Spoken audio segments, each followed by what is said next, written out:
Hello! If you're ready to start painting, make sure you just start with a tiny bit of each color. You can always add more to your palette. And we always want to start mixing with the lightest color first. So I'm starting with my white in the middle and just adding a tiny corner of my paintbrush with a little bit of the green. Making sure to mix it all the way in so that I don't have stripes of different colors as I paint. So we want to make sure to mix it thoroughly by going back and forth. And then once it's thoroughly mixed and I've incorporated all that's there, it's nice and smooth and even, then I'm ready to paint inside of each section.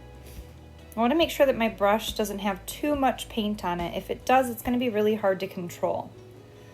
Another thing that you might want to consider is if the paint is a little too thick, it makes it harder to brush. So adding a tiny bit of water to your mixture can sometimes be helpful.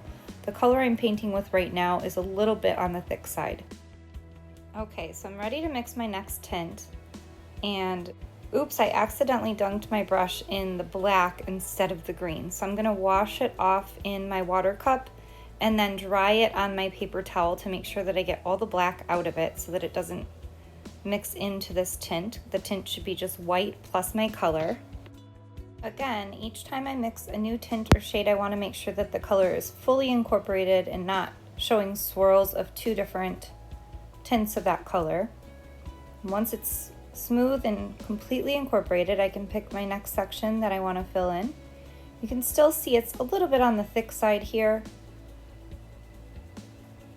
but it's a little easier to spread once I get going. I'm taking my time along the edges.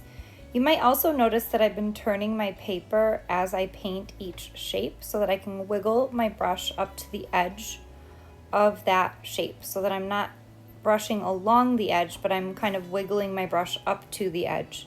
And that keeps me from going outside of my lines. Gives me a little bit more control.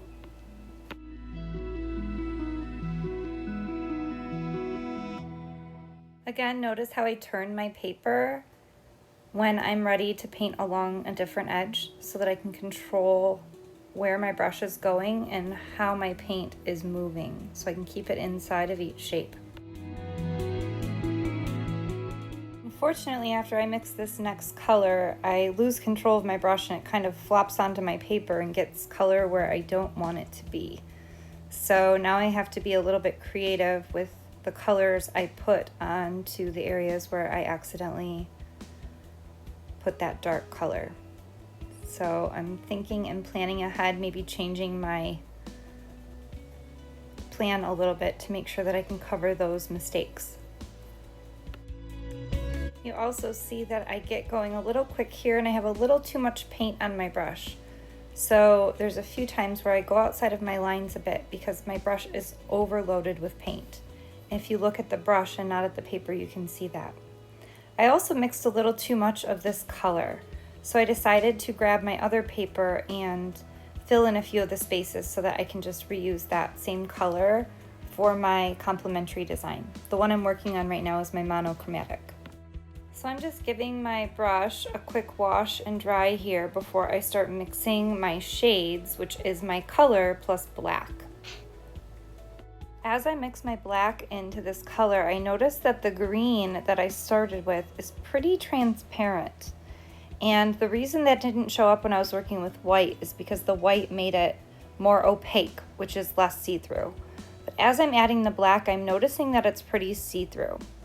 I'm going to try it here on my paper, but you'll see how it's not as dark as it should be because both the black and the green are pretty transparent. You'll see that I go ahead and paint a few of these sections with this shade, which is my green plus black. But I'm just not really happy with it because it's see-through, so it's showing a lot of the white paper through that color. And so you'll start to notice that I'm pulling from the white and the black and adding it to the green, which is actually creating a tone instead of a shade. So a tone is a color plus white and black. And that little bit of white that I'm adding in just gives it a bit more opaqueness, which makes it cover the paper and look a little bit smoother. So here you can see me finishing up my monochromatic design, and I actually have tints, shades, and tones of green. And my last step would be just to trace over my black lines with a Sharpie once my paint has dried.